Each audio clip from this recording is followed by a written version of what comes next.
My name is Matthew Walker. I am a professor of neuroscience and psychology at the University of California, Berkeley, and I am the author of the book, Why We Sleep.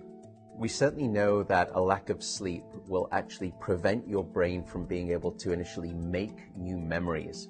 So it's almost as though without sleep, the memory inbox of the brain shuts down and you can't commit new experiences to memory. So those new incoming informational emails are just bounced and you end up feeling as though you're amnesic.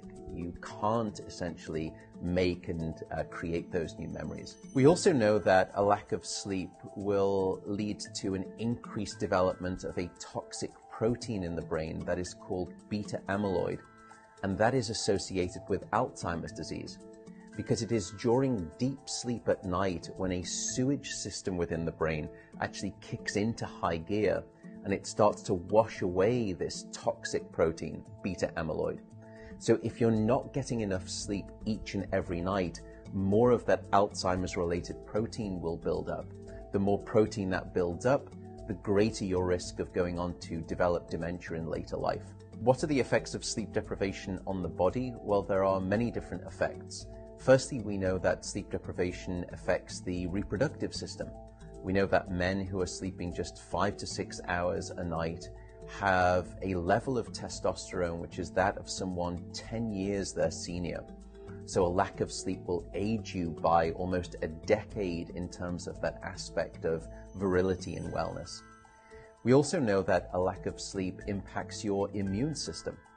So after just one night of 4 to 5 hours of sleep, there is a 70% reduction in critical anti-cancer fighting immune cells called natural killer cells. And that's the reason that we know that short sleep duration predicts your risk for developing numerous forms of cancer. And that list currently includes cancer of the bowel, cancer of the prostate, as well as cancer of the breast. In fact, the link between a lack of sleep and cancer is now so strong that recently the World Health Organization decided to classify any form of nighttime shift work as a probable carcinogen. So in other words, jobs that may induce cancer because of a disruption of your sleep-wake rhythms. We also know that a lack of sleep impacts your cardiovascular system, because it is during deep sleep at night that you receive this most wonderful form of effectively blood pressure medication. Your heart rate drops, your blood pressure goes down. If you're not getting sufficient sleep, you're not getting that reboot of the cardiovascular system. So your blood pressure rises. You have, if you're getting 6 hours of sleep or less, a 200% increased risk of having a fatal heart attack or a stroke in your lifetime. There is a global experiment that is performed on 1.6 billion people twice a year, and it's called daylight savings time. And we know that in the spring, when we lose 1 hour of sleep, we see a subsequent 24% increase in heart attacks the following day. Another question perhaps is, what is the recycle rate of a human being? How long can we actually last without sleep before we start to see declines in your brain function or even impairments within your body? And the answer seems to be about 16 hours of wakefulness. Once you get past 16 hours of being awake, that's when we start to see mental deterioration and physiological deterioration in the body.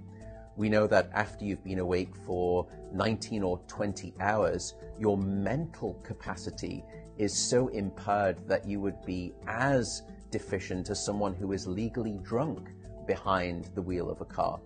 So if you were to ask me what is the recycle rate of a human being, it does seem to be about 16 hours, and we need about 8 hours of sleep to repair the damage of wakefulness. Wakefulness essentially is low-level brain damage.